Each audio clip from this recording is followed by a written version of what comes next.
Boa noite, pessoal. Bem-vindos a mais uma aula de editoração. Hoje a gente vai fazer a aula num formato um pouquinho diferente. Como vocês podem ver pela iluminação do ambiente, eu estou em plena luz do dia fazendo essa gravação e vocês estão assistindo essa aula de forma síncrona, né, por meio da plataforma RNP ou posteriormente por meio do link. Mas eu estou avisando desde já que se trata de uma gravação e que essa é uma modalidade diferente, uma das possibilidades que a gente tem nesse período de aula à distância, nessa loucura toda da pandemia. Bom, o meu aviso aqui para vocês é para que vocês não interajam necessariamente com a minha imagem, não tentem conversar ou argumentar comigo, porque como se trata de uma gravação, evidentemente eu não vou poder responder vocês na imagem. Todo mundo tem uma tia, uma avó que cumprimenta o William Bonner, né, na televisão e sabe que isso não funciona, pelo menos não como as pessoas esperam. De qualquer forma, eu estou, para quem está assistindo aqui via a plataforma RNP no horário da aula, eu estou online para tirar as dúvidas por meio de texto e também por meio de WhatsApp. Eu fiquei de mostrar para vocês o livro que a gente está baseando nossas informações aqui. Se chama Fundamentos da Comunicação Visual. Será que eu consigo espelhar essa tela? Ou só melhorar ele?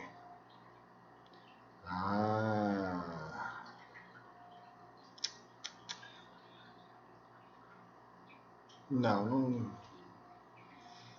Aqui são outras coisas.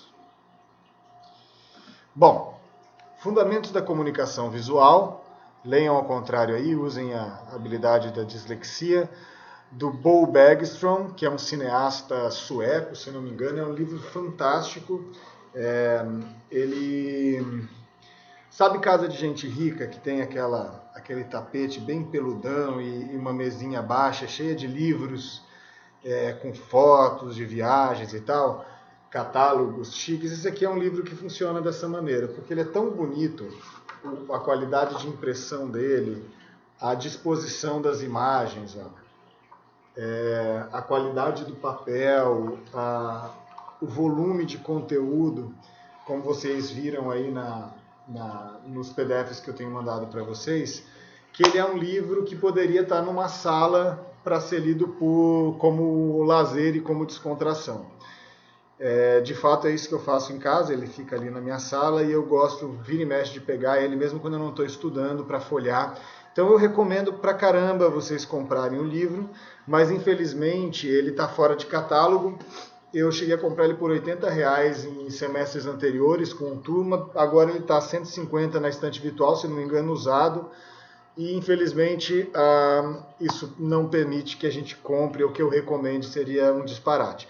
Então a gente está fazendo essa forma de compartilhamento por meio de PDF, vamos chamar assim, né? Não vamos usar a palavra pirataria, porque pode pegar muito mal, mas por conta das circunstâncias. E se você puder fazer a aquisição, tiver interesse, eu recomendo bastante. Então por meio dele que a gente vai fazer a articulação entre teoria e prática, e é um livro para a vida inteira. Então é um livro que você pode pegar, o tamanho dele, o acabamento dele, é um livro que você pode pegar e ter aí para a sua biblioteca pessoal também, ou até para enfeitar a sua casa, se você preferir.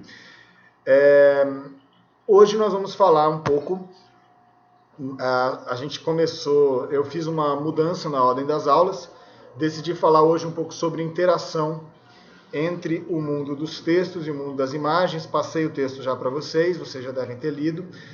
E nós vamos fazer, então, uma conversa sobre o que o autor chama de terceira linguagem, tá? Sobre como se relacionam, então, imagem e texto dentro de uma comunicação eficiente.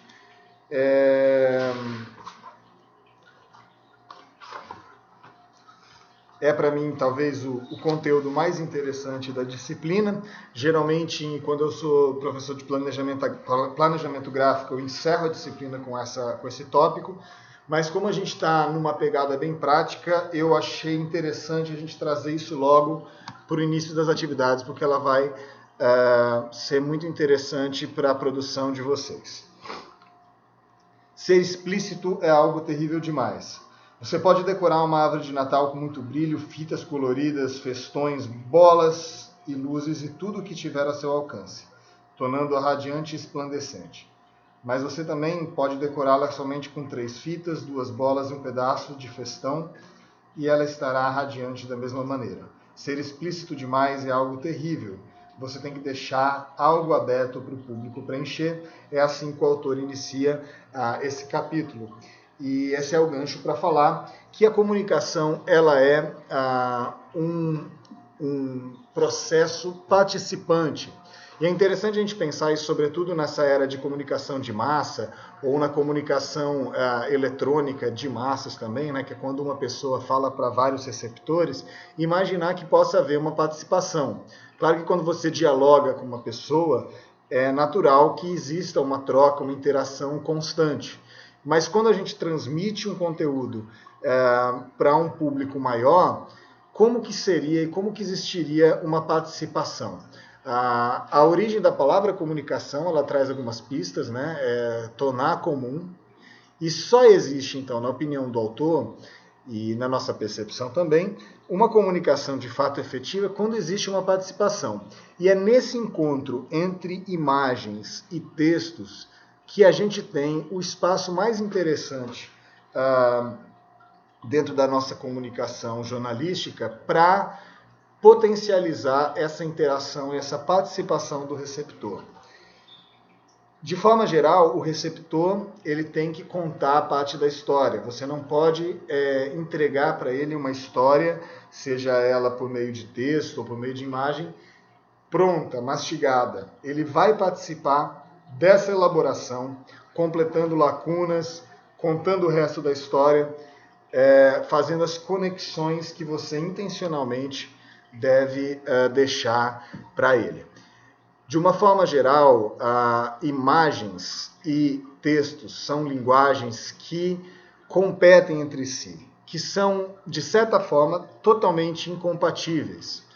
Por exemplo, numa exposição fotográfica, se você tiver legendas em cima de fotos, né, uma exposição de fotos artísticas, por exemplo, se você tiver uma legenda interpretando essa foto vai ser dilacerada pelas palavras, uma vez que a interpretação e a subjetividade de quem está vendo as fotos vai ser prejudicada pela objetividade das palavras. E do outro lado, por exemplo, um poeta ou qualquer escritor que compõe uma obra de ficção também e que tem essa obra ilustrada, essas imagens vão imobilizar as palavras. Vou dar um exemplo para vocês, né? Eu acredito que muitos aí leram a saga do Harry Potter. E como vocês são jovens, vocês provavelmente leram a saga do Harry Potter depois de ter assistido o filme.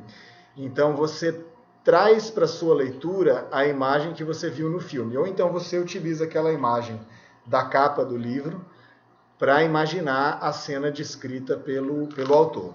De certa forma, isso imobiliza a tua imaginação. Se você tivesse a possibilidade de pegar uma obra literária sem nenhuma referência de imagem e construir um mundo a partir das palavras que você está lendo, você de fato estaria muito mais próximo do que o escritor ou o poeta gostaria que você estivesse.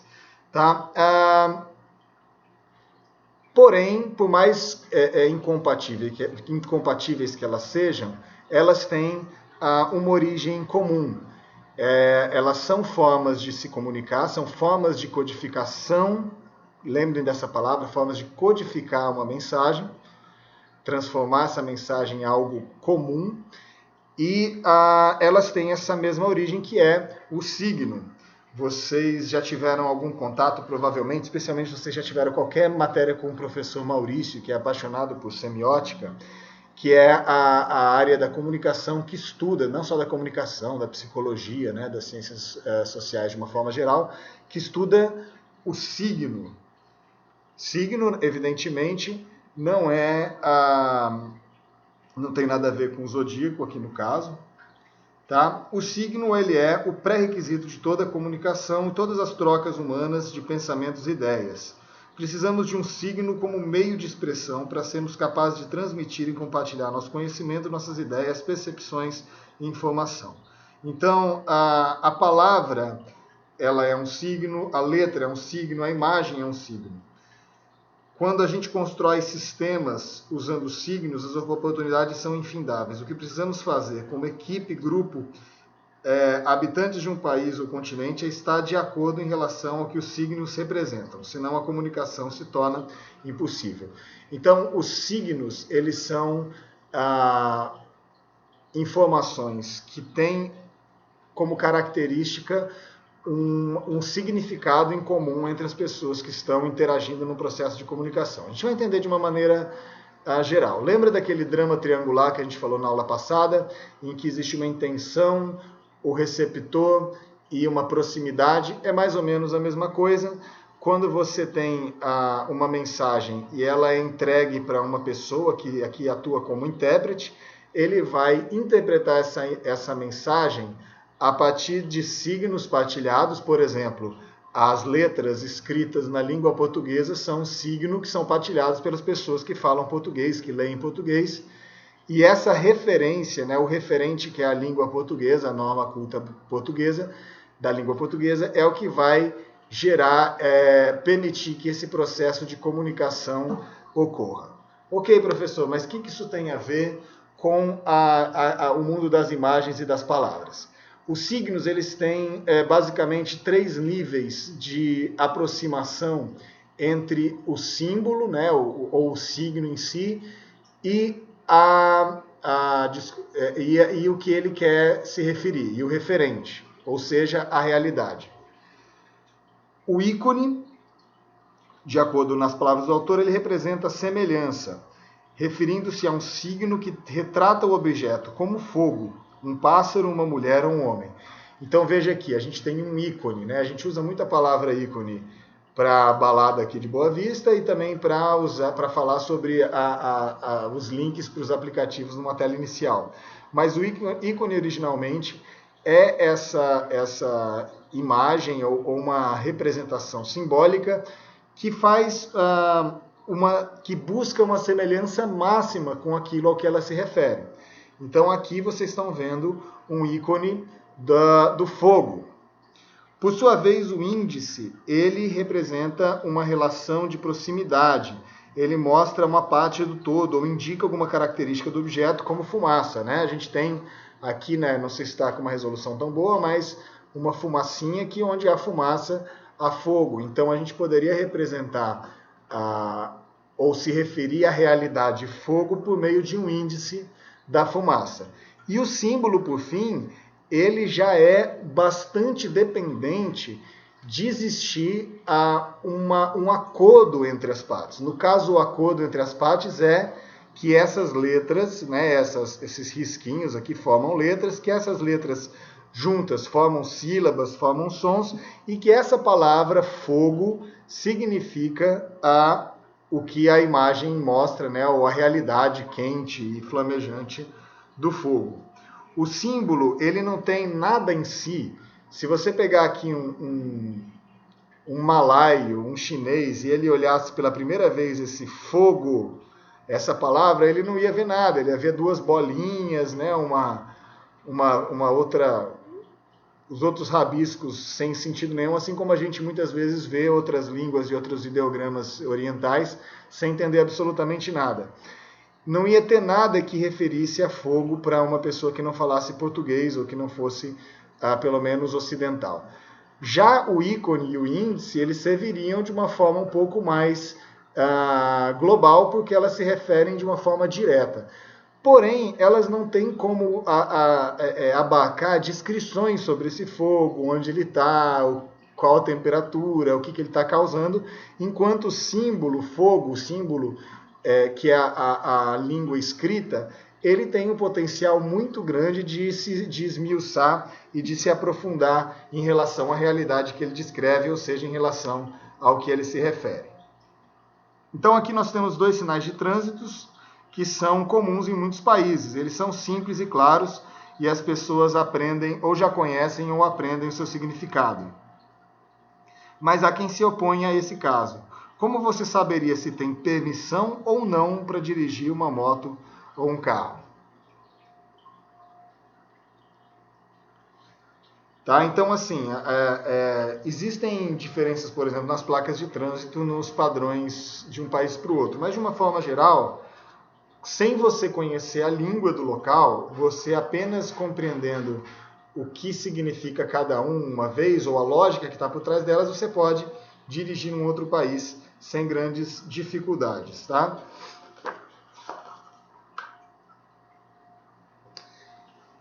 Então, nós vamos trabalhar, nós vamos pensar esses dois mundos.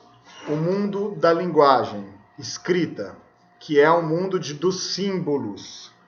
Tá? Lembra, a linguagem escrita é um símbolo, porque ela depende de um acordo entre as partes. Quem fala, eu aqui estou dando minha aula em português, vocês estão entendendo tudo porque vocês falam português. Então, claro, a gente não fez um acordo formal de que as aulas seriam em português, mas é isso que se pressupõe numa universidade federal no estado brasileiro. Então, nós temos aqui na palavra e na minha escrita, na escrita de vocês, um pano de fundo para esse símbolo que é o acordo, o fato de nós falarmos português. Esse mundo, essa linguagem simbólica das palavras escritas, o autor vai tratar como uma das linguagens. E a linguagem imagética, que ela pode ser tanto um índice, ou seja, uma coisa que se refere à realidade, ou um ícone, que é um fragmento ou uma retratação, um retrato, uma representação visual da própria realidade em si, como o mundo das imagens, como uma segunda linguagem. Então, a relação entre essas duas linguagens, a linguagem escrita e a linguagem imagética, é que vai criar uma boa comunicação. Mais especificamente, a junção dessas duas linguagens, ela cria uma terceira linguagem. E essa terceira linguagem, a gente retorna ao que a gente falou no começo da aula. Ela vai depender de um processo de interação, que não é um processo de interação a interação entre as duas linguagens, em que uma dilacere a outra ou uma imobilize a outra. A gente vai, para ter uma boa comunicação, a gente tem que trabalhar com uma junção que abra espaço para que essa conexão ela seja insinuada ou seja iniciada pela gente que cria a mensagem, mas ela seja completada ou tenha participação satisfatória do receptor, que é a pessoa que está lendo ou recebendo de qualquer forma a nossa mensagem. Tá? Então, as duas linguagens, né, como ele usa, elas se reúnem em uma terceira linguagem. Texto e imagem se interrelacionam, gerando uma espécie de casamento, conhecido como terceira linguagem ou comunicação verbo-visual, termo que abarca todos os contextos em que o emissor procura informar, educar e convencer com a ajuda de texto ou imagem. Okay? Então, o casamento entre texto e imagem ele é tão forte que pesquisadores de mídia não veem razão para separar os elementos. Em vez disso, dão à dupla um nome único, texto, do latim testere, tecer. Com isso, afeta a visão que a sociedade tem da imagem anônima.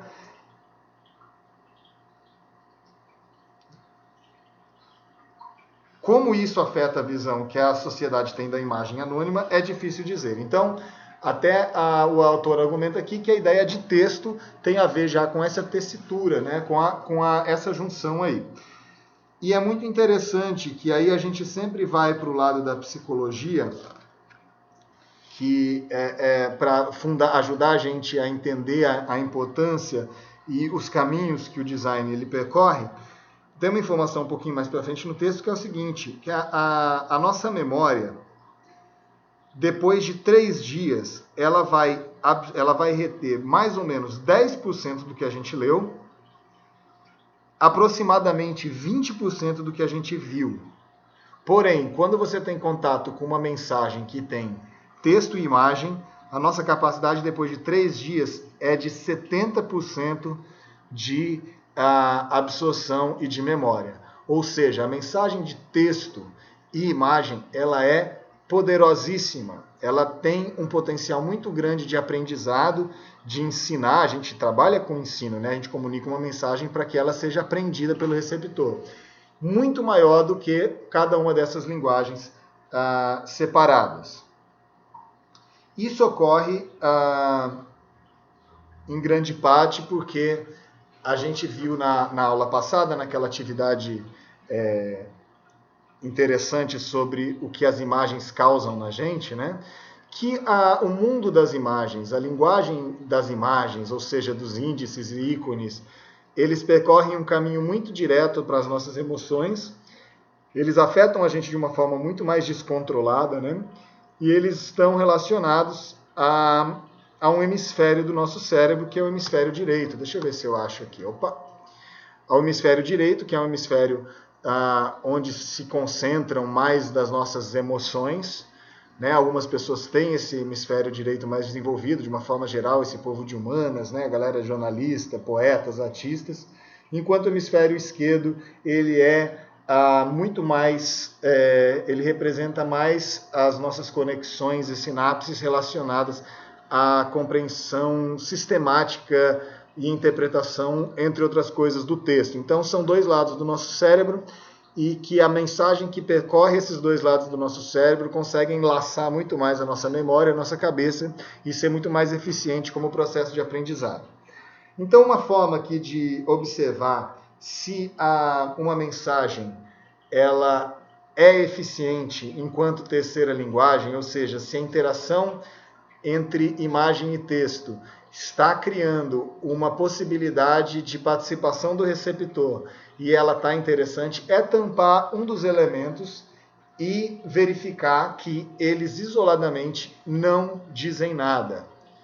Por exemplo, se você pegar um meme típico, e você pegar só o texto do meme, ele não faz sentido nenhum, correto? Se você pegar só a imagem do meme, ele não faz sentido nenhum. Se você juntar a imagem e o texto, eles fazem sentido. Então essa é a fórmula para você ver se uma comunicação em terceira linguagem ela é eficiente ou se ela é de fato uma comunicação em terceira linguagem.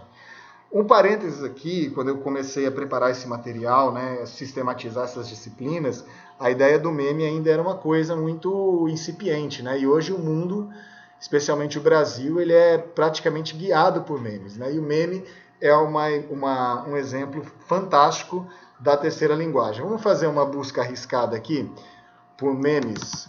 Memes de 2020. Vamos ver imagens de memes para a gente exemplificar aqui. Vamos me arriscar. Por exemplo, lembrando das contas que eu ainda não paguei esse mês. Um meme bobo previsível, né? Mas olha só, se a gente apagar a imagem daqui, ele não faz sentido nenhum. Se a gente mostrar só a imagem, é simplesmente uma pessoa com a cara lamentando. Aí sua mãe está com o chinelo na mão e você só tem 30 segundos para explicar. Quando a Morena fala que está no shopping com a amiga dela, mas a amiga dela está com você. Aqui nós temos, né, esses dos meses, como está a expressão da pessoa nos meses. Doutor, voltamos no tempo? Não, Marte, o Flamengo foi campeão de novo. Memes flamenguistas, todos eles funcionando bem com a lógica da terceira linguagem. Janeiro, setembro. É o Leonardo ali.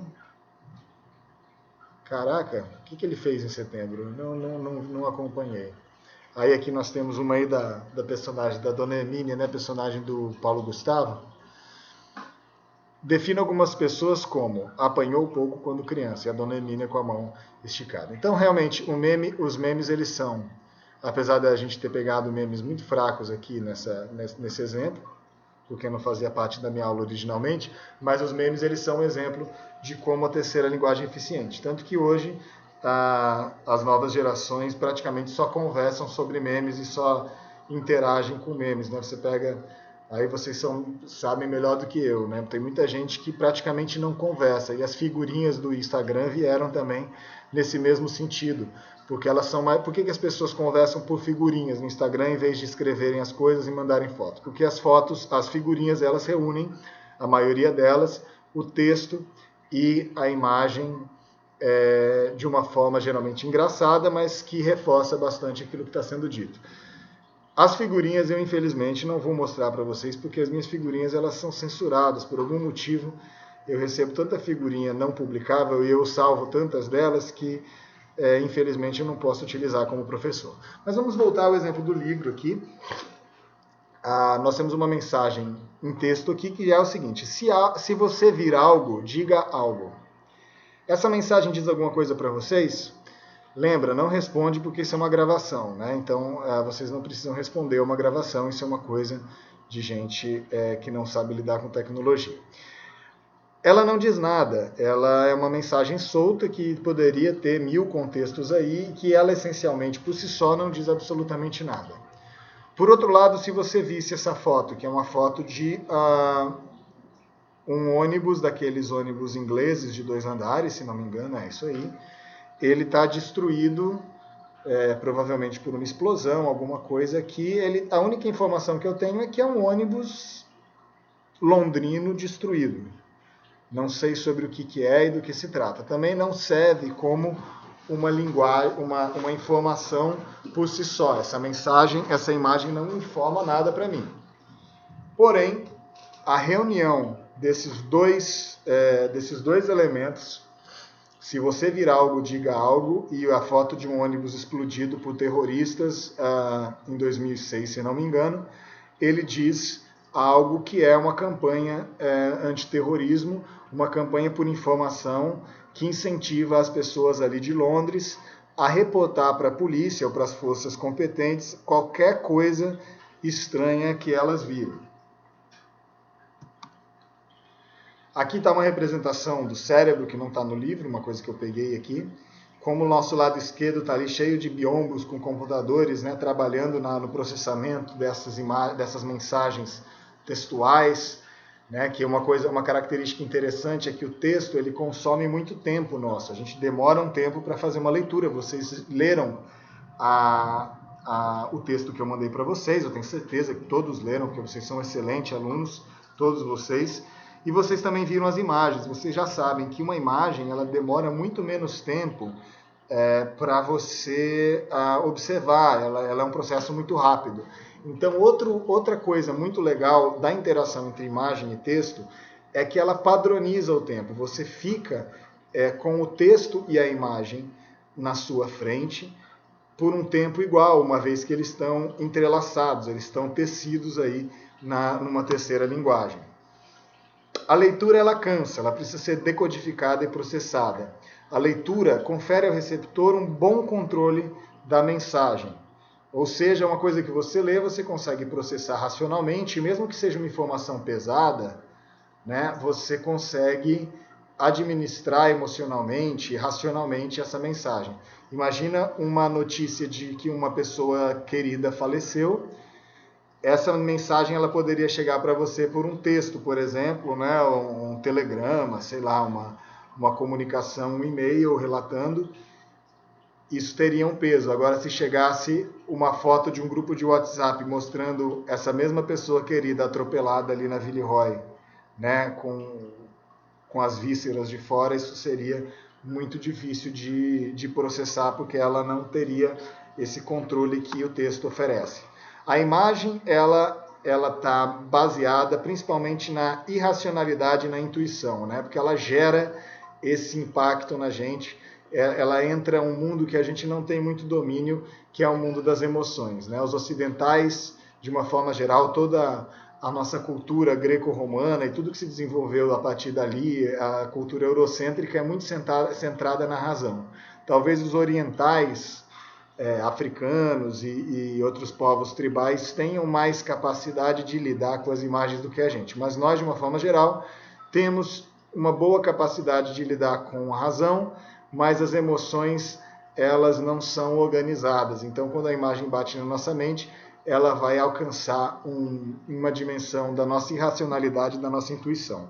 A imagem ela confere ao receptor muito pouco controle da mensagem. Porém, se a gente imaginar o cérebro, né, como um espaço infinito, né, um contínuo, a gente vai entender que no centro desse contínuo está a oportunidade da força à mensagem, combinando texto e imagem diante dos olhos do receptor, deixando que os dois trabalhem juntos.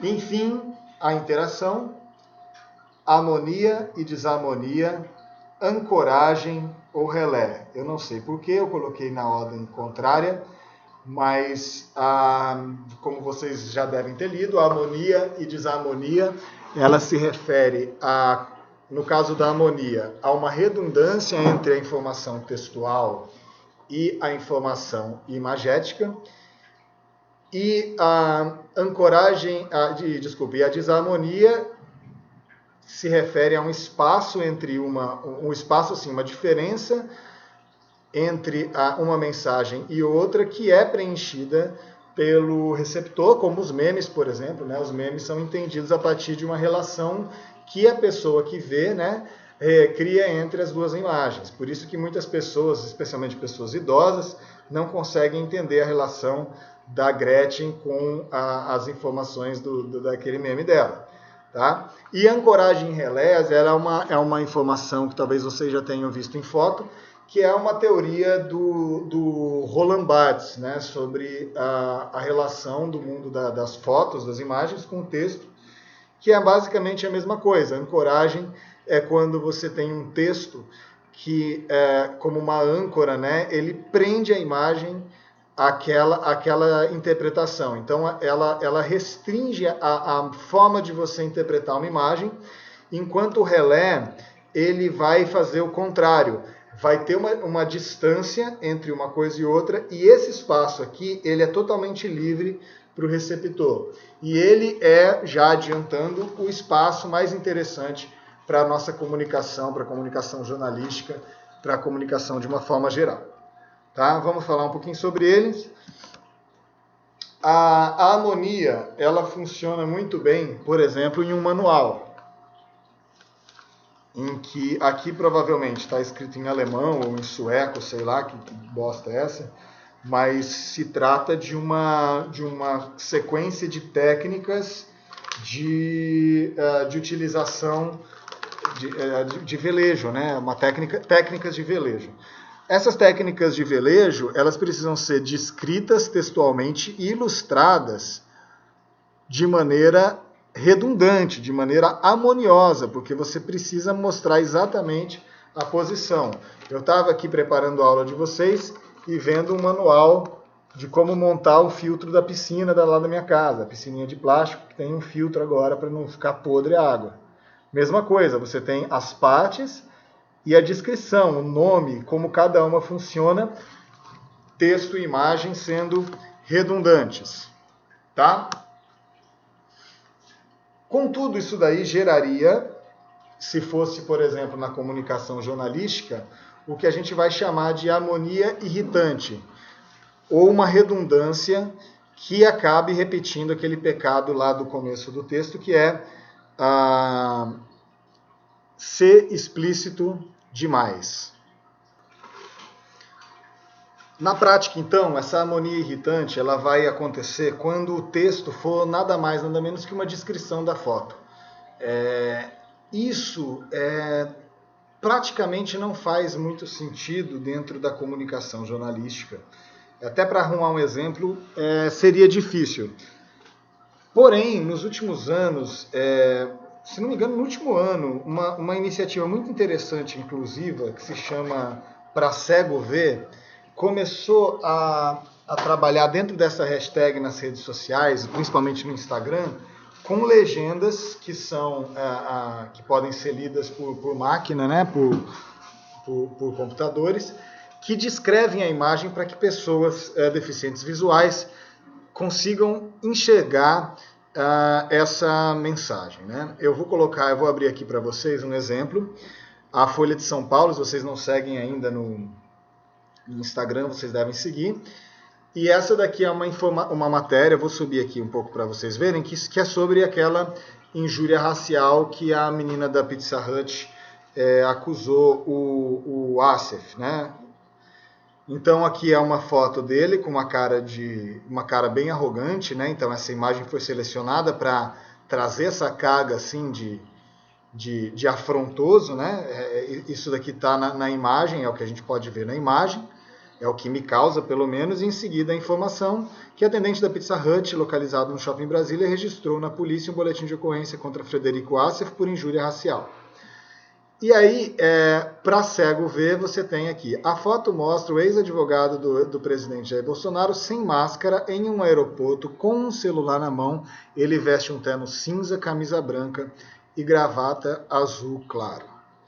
Então, essa hashtag para cego ver, por uma questão óbvia e positiva, ela utiliza essa harmonia irritante que para uma pessoa que está enxergando seria uma ancoragem da foto, né? Ela não daria para a gente tirar outras conclusões ou ter outras impressões da foto.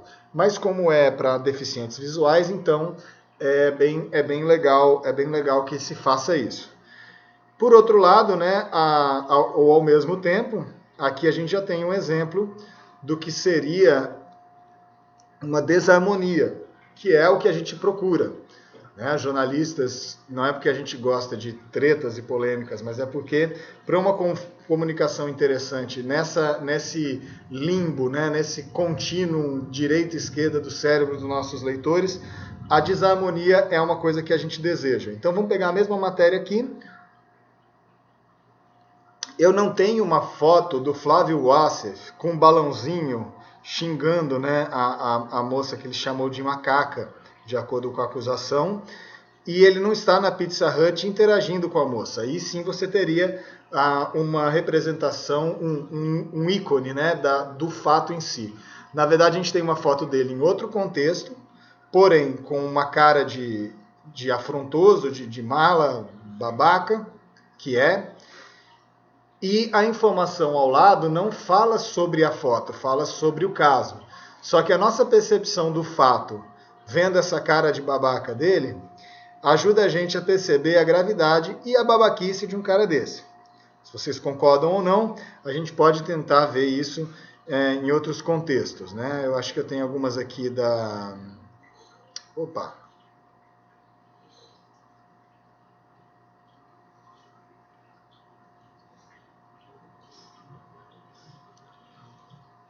Deixa eu abrir, tem uma do Amapá. Aqui, ó, essa daqui é bem interessante. Eleição adiada em Macapá, o TSE decidiu nesta quinta-feira adiar as eleições para vereador e prefeito em Macapá, capital do Amapá. A foto não mostra um ministro do TSE despachando, não mostra o documento que adiou, na verdade mostra um monte de gente na rua com fogo, né? Parece que tem um carro de bombeiros ali no fundo, um Vegas Burger ali no fundo, também no lado direito. Mostra, na verdade, uma representação que a gente já tem visto esses dias do caos que está em Macapá. Qual que é a lacuna que o receptor, que o leitor dessa matéria vai preencher ao ler a matéria? Que, por conta do caos, e a situação está muito feia lá, e por causa dessa bagunça, dessa desordem, da falta de condição que essa situação patética, né, que o povo do Amapá foi imposta, as eleições não têm condição de serem realizadas. Ok? Claro, para vocês, para cada um, esse preenchimento, essa lacuna, ela vai ser preenchida de forma diferente, mas de uma forma geral existe uma linha, né? Você não vai criar uma relação qualquer, não é esse o objetivo. O objetivo é que a gente crie um espaço para que esse espaço seja preenchido dentro de uma linha de uma certa previsibilidade. Sabe, isso aqui tem a ver, por exemplo, com o fato da gente não usar adjetivo no texto jornalístico. Porque eu não posso chegar no meu texto jornalístico e falar assim que o babaca do Frederico Wassef, racista, filho da puta, não, eu não preciso fazer isso. Eu posso colocar o fato em si, sem usar nenhum adjetivo, nenhum advérbio. E existe uma lacuna, né? Existe um espaço de recepção que vai ser preenchido pelo leitor, que vai concluir. Caraca, que filha da puta, hein? Racista. Tipo de gente, a família tradicional brasileira, né? Esses são os zeladores aí dos bons costumes. Tá? Entenderam? Então, assim como o texto nosso, o texto jornalístico, ele prima por uma objetividade, não é por uma questão só de estilo, é porque sempre a comunicação eficiente ela vai dar ao receptor esses espaços para ele coparticipar. E em relação às imagens também. Então, essa é a desarmonia que a gente busca, né? E, bom, aqui vamos ver alguns exemplos legais de desarmonia na publicidade. E também a mesma coisa dos memes. Depois a gente poderia, próxima vez que eu for dar essa disciplina, eu vou pegar memes legais aí para falar para vocês. Essa palavra, essa aqui é uma tradução. No inglês seria a palavra sit, né? Mas aqui também faz sentido em português também. Aqui você tem o texto assento infantil e uma cadeira de rodas. Se você tivesse só a palavra assento infantil, só as palavras, né? Ou só a foto da cadeira de rodas, elas seriam apenas símbolo e ícone de uma referência objetiva a cadeira de roda, a imagem se referiria à cadeira de rodas em si, e assento infantil à cadeirinha de criança no carro. As duas juntas trazem uma mensagem mais profunda, que é que o assento infantil, a cadeirinha de criança, ela é importante, porque um acidente pode causar, além de, entre outras coisas, a paralisia ou qualquer doença que conduza a criança a uma cadeira de roda ou até a morte. Tinta devia ser usada para escrever, e aí uma impressão digital. Nós temos aqui um índice, ou seja, uma impressão digital, né? Não a impressão digital do dedo, mas ela é feita aí com carimbo. A imagem se refere exclusivamente, se a gente fosse descrever a imagem, a uma impressão digital tirada em papel, em carimbo. E aí, a informação que nós temos embaixo também não tem nenhuma referência a mais do que ela própria traz textualmente. A tinta devia ser usada para escrever. Quando as duas se reúnem, nós temos uma mensagem poderosa sobre a importância da alfabetização.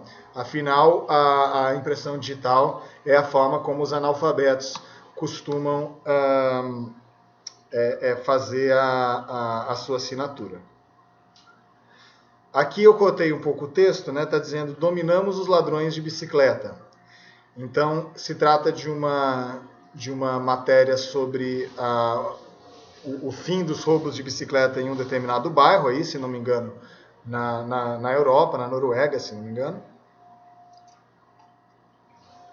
E a opção pela matéria, para ilustrar essa matéria, foi de uma pessoa andando a pé pela rua, né? E isso daí reforça a ideia de que os ladrões de bicicletas foram dominados. Na verdade, eu li o texto, eu já leio há bastante tempo, eu achei essa desarmonia um pouco distante demais, mas tudo bem. Essa daqui é bem pesada. Então, assim, se você pegar só o texto, está escrito em inglês: No arms to children, please. Ou seja, sem nada de armas para as crianças, por favor. Só que a palavra arms aqui, ela também em inglês significa braço. E aí você tem uma foto de uma criança em uma zona de guerra que é amputada. E isso daí, essa combinação gera uma mensagem poderosa, né? Muito pesada.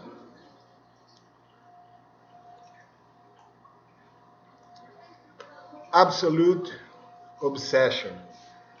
Absolute está meio fora de moda, né? Agora as tequilas e os gins estão mais em voga, né? A vodka, ela já foi mais popular. Então aqui nós temos...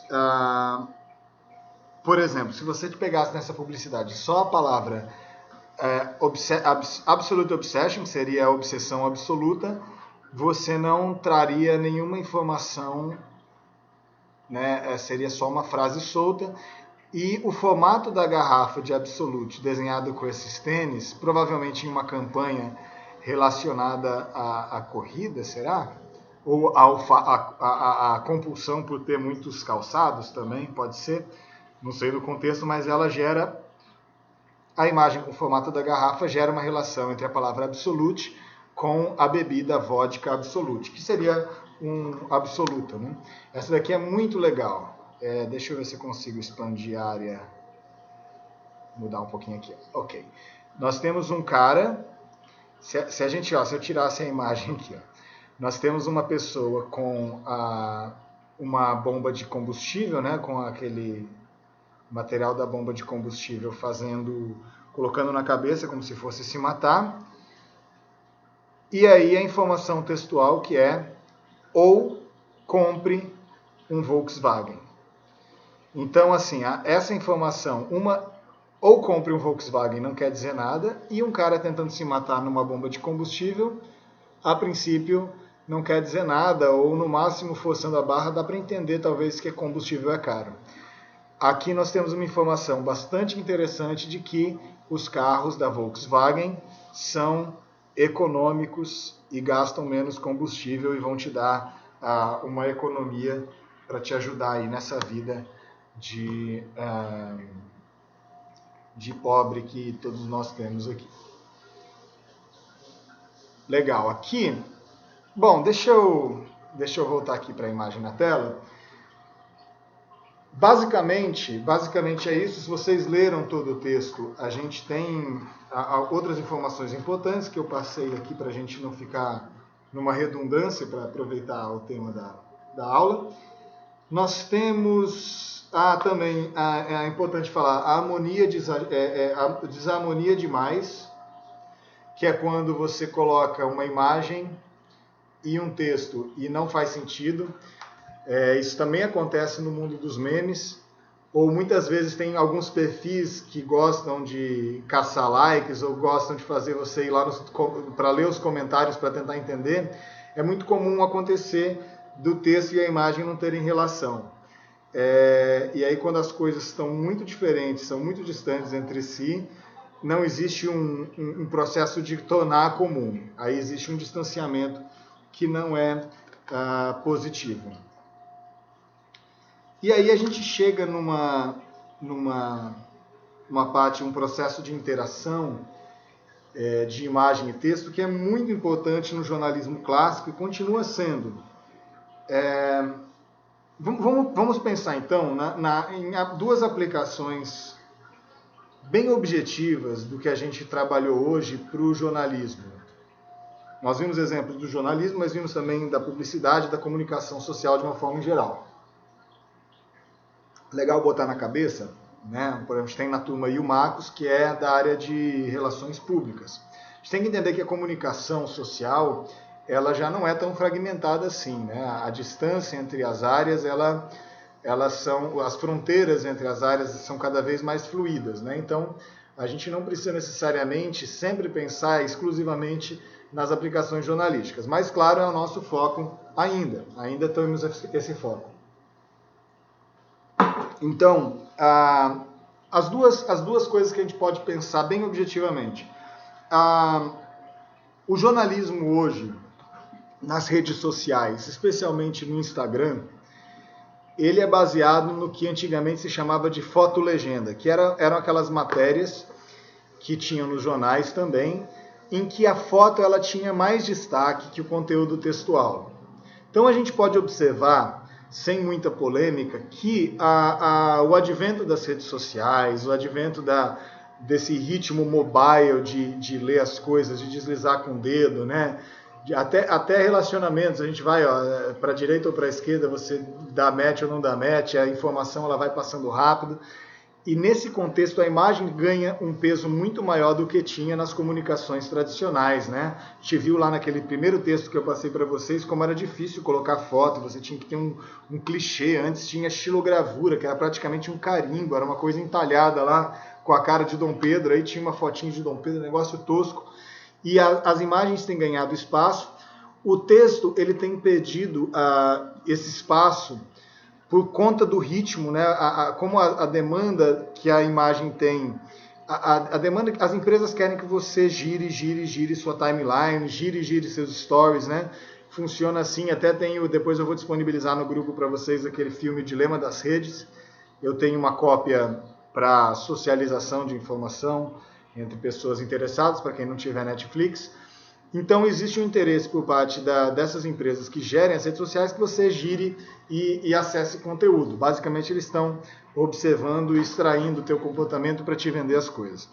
Mas dentro desse contexto, o jornalismo ele tem se adaptado, e o jornalismo, vamos pegar o jornalismo no Instagram, como os exemplos que eu mostrei hoje, eles são grandes fotolegendas. Então, a potência, o texto precisa ser curto, a foto precisa ser boa. E com uma foto boa e um texto curto, a gente tem que ser capaz de criar uma comunicação, uma interação tão legal com o público que a gente tenha o efeito que teria numa grande reportagem, numa matéria maior no jornal antigamente. Isso é possível. O argumento da nossa disciplina como um todo é que é possível.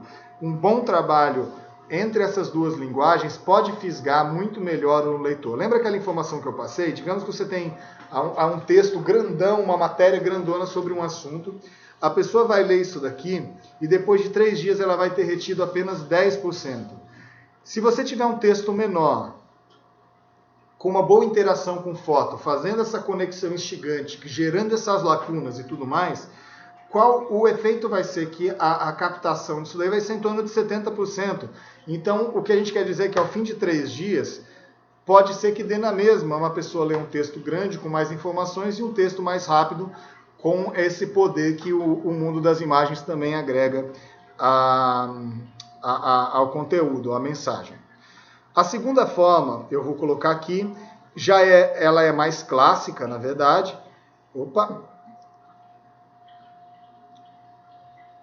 Mas continua em voga dentro do jornalismo, que é o uso dos infográficos. Os infográficos jornalísticos são muito importantes, porque as imagens elas ajudam a gente a ver a realidade. As palavras ajudam a compreender a realidade. As fotografias ajudam a gente a acreditar nos desenhos, e os desenhos ajudam a gente a entender as fotografias. Então, o uso desses elementos, né? Aqui são desenhos. Nesse caso aqui nós temos desenhos e texto. Ele explicando como é a diferença, é uma matéria sobre a diferença entre os tipos de fibra musculares dos fundistas e das pessoas que... os fundistas são os maratonistas, por exemplo, e as pessoas que correm provas mais curtas, como eles têm características musculares diferentes. Isso daí você poderia escrever ao longo Você poderia escrever isso totalmente textual, mas seria muito difícil de compreender. E aqui também tem características do coração de um e de outro. Durante a maratona, em repouso. E aí o jornalista utilizou aí do apoio de um designer, muito provavelmente, para ilustrar isso daqui, uma timeline em relação à concentração das fibras, né? Isso aqui é sobre a maratona, olha que legal. Pô, eu me interesso por essa daqui, quero ler depois. E aí sobre as fibras musculares e etc. Então, aqui nesse caso, as imagens ajudam a gente a ver a realidade. E as palavras ajudam a gente a compreender a realidade. Então, a gente está vendo as fibras aqui e o texto está fazendo a gente compreender. Temos mais um exemplo aqui. Black to Black. Isso daqui é uma matéria da Super Interessante sobre Back to Black, né? A volta ao preto, que é até o uso de uma expressão controversa, né? Que hoje a gente não se usa mais no jornalismo, que é a questão de usar essa expressão, a coisa tá preta. Nesse contexto, ele está falando sobre o uso do carvão mineral nos Estados Unidos, na China também, na Índia, como combustível, que é para geração de energia, né? O Brasil ele tem basicamente uma matriz renovável, a gente não utiliza muito carvão, praticamente nada. Mas nos últimos anos, especialmente com aquele laranjado do Trump lá, a extração do carvão cresceu muito nos Estados Unidos, a indústria carvoeira cresceu e é extremamente poluidora. Então esse infográfico ele usa esse visual sujo para reforçar a mensagem e usa esse infográfico aqui como essa linha do tempo para uma forma de ilustrar o quanto as coisas pioraram ao longo desse tempo. Com isso chegamos ao fim da apresentação. É um assunto muito importante, geralmente na disciplina introdutória eu trabalho isso em 3, 4 aulas, isso daqui é uma síntese para vocês, eu conversei com o Tarcísio ontem, né, sobre o nosso ping-pong. É bom trazer de volta informações que vocês já viram, agregar alguma coisa nova, mas a gente tem uma ênfase prática e vai relacionar sempre a prática com a teoria e a gente precisa então trazer à tona as teorias de novo, tá bom? Eu vou colocar agora, né, às 20 horas, a 21 horas do dia 18, vai ser aberta a atividade de vocês e o enunciado vai estar pronto, vai estar disponível no sistema a partir das 21 horas. E também vou colocar no grupo de WhatsApp um vídeo explicando um pouquinho sobre como vai ser essa atividade. A atividade anterior que vocês fizeram, que foi a criação da sequência de stories, como essa aula ela é gravada, eu gravei ela antes de receber as atividades, então a gente vai fazer um feedback das 2 atividades na nossa aula, quer ver? Do dia 25, tá bom? Então na aula do dia 25 a gente faz esse feedback e aí conversa sobre o resultado das 2 atividades. Estou à disposição integralmente no WhatsApp, pelo nosso grupo. Se você tem uma dúvida, que é a dúvida pode ser uma dúvida de outros colegas, mande no grupo. Se você tem uma questão pessoal, como nota, frequência, coisa que é só sua, me procura no privado, mas eu prefiro que vocês mandem as dúvidas pelo grupo para que a dúvida de um não se repita e várias pessoas me perguntem a mesma coisa. Estou integralmente e durante esse horário de aula também aqui na plataforma. Encerrando o horário de aula, encerro a plataforma e continuo no WhatsApp para o atendimento normalmente de vocês. Tá bom? Mesmo procedimento, esse sábado a gente não tem aula presencial, nem aula remota, a gente tem a atividade que vai estar no sistema no dia de 18 à noite, ou seja, hoje, né, que é o dia que vocês estão vendo essa aula. Hoje à noite já vai estar no sistema, no Siga A Beta, com a descrição total, e eu vou fazer um pequeno vídeo explicando o que eu espero de vocês.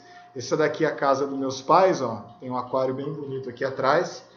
Ainda não consegui conquistar uma casa própria com um aquário assim, mas eu gostei do cenário e decidi vir aqui usar o ar-condicionado da minha mãe. Espero que vocês tenham aí um ótimo fim de semana e a gente se vê numa aula síncrona, ou seja, comigo ao vivo mesmo na plataforma, na próxima quarta-feira, dia 25 de novembro. Bom trabalho, boa atividade para vocês. Um abraço.